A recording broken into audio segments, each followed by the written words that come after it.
Well, fuck me, lads. This video's been a long time coming. I just want to start off by congratulating Southgate on being the first person in the history of football to be relegated as a player, club manager, and international manager. It's a hell of an achievement, and Christ almighty, if Mourinho thinks Wenger's a specialist in failure, Lord only knows what he makes of this guy. Let's forget the game between England and Germany at Wembley tonight for 1 second, because I refuse to read into a dead rubber fixture. Regardless of the result, the damage done by Southgate over this past year or so is insurmountable. Make no mistake about it. Going down in the Nations League will have repercussions which will be felt for years to come, as England will now be unseeded in Euro 2024 and World Cup 2026 qualifying, which means they'll no longer be in pot 1 for the draw and are likely to come up against top quality opposition in their quest to reach the aforementioned tournaments. So don't let anyone tell you these were just glorified friendlies, because that's complete and utter bollocks. Furthermore, there was silverware to be won, and given England's decades-long trophy drought, could very well have been the catalyst for future success. It pains me to see England playing shit on a stick football when they've got such a wonderfully talented generation of attacking players available to choose from.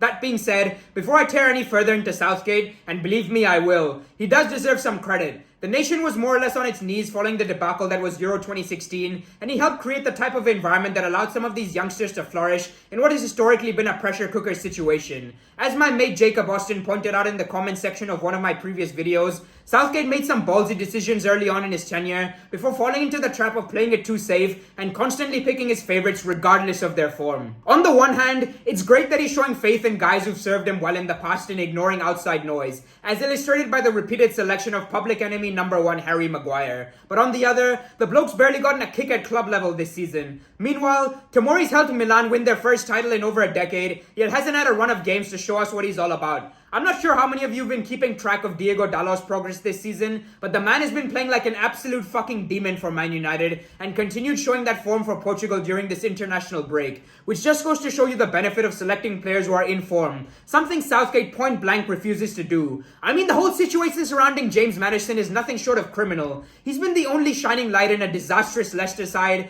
and continues to single-handedly create as well as score goals while most of his teammates are busy downing tools, yet hasn't had a look in even once. I'm not saying he's the solution to all the creative problems that England have, but he sure as fuck has earned the right to at least get a call-up. Some may argue it's down to him being a difficult personality, but even if he is, Southgate has quite literally paid millions to get these type of characters on side. It's a good thing he wasn't in charge of Man United in the 90s. He'd probably have been Cantona for being a maverick and stuck Dion Dublin up top, thereby avoiding the controversy that came with the Kung Fu kick, but also winning fuck all. Moving on to his formation, the good old 5-3-2, with a double pivot in midfield. Is that useful in certain types of games? Absolutely. But when you're the overwhelming favorite to win a fixture and expected to play on the front foot, it more often than not comes up short. The worst part about it is, you'd expect some defensive stability and clean sheets, but instead, England have conceded more goals than anyone else in their Nations League group. Don't even get me started on how they fared going forward. His tactic appears to be to get the ball out wide to reach James in the hope that he can force a corner and the team can profit off a set piece,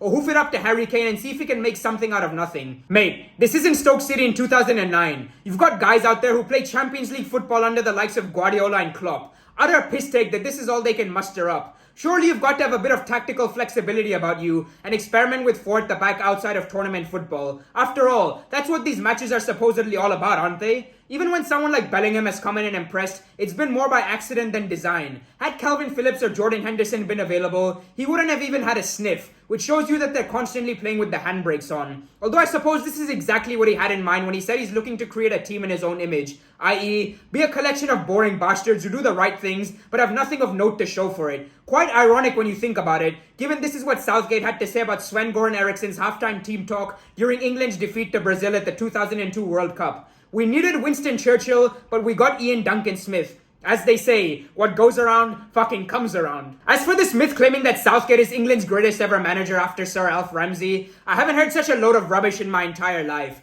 To anyone who feels that way, I suggest you go back and watch some footage of Bobby Robson or Terry Venables' sides instead of banging on about the final positions at the 2018 World Cup or 2020 Euros. History doesn't remember those who finished second. Imagine what Pochettino's reputation in the footballing world would have been if he'd won that Champions League final with Spurs against Liverpool, or Ole Gunnar Solskjaer standing in the game, who coincidentally shares a lot of similarities with Southgate, if he'd overseen a victory in the Europa League final versus Villarreal. The fact of the matter is, neither of them did, and Klopp as well as Emery Wembley were the ones who came away with all the plaudits, while the pair previously mentioned were both sacked less than 6 months later. Nothing Southgate did was out of the ordinary, by the way. He got the rub of the Greens with draws, yet still failed to capitalize on them. For reference, the much maligned Golden Generation were knocked out of tournament football in the following ways: a 2-1 defeat to a stacked Brazil team in 2002, on penalties to a Portugal side playing on home soil with the bid between their teeth after a 2-2 draw in 2004, on penalties again to Portugal in 2006 after a 0-0 draw where they were playing with 10 men after Rooney got himself sent off after stamping on Carvalho's ball sack, a 4-1 defeat versus Germany in 2010, where Lampard had a goal wrongly disallowed just before halftime, which would have made the score 2-2, and yet another loss on penalties to Italy following a goalless draw in 2012. As you can quite clearly see, England got done over by the first top quality side they came up against in each of those years,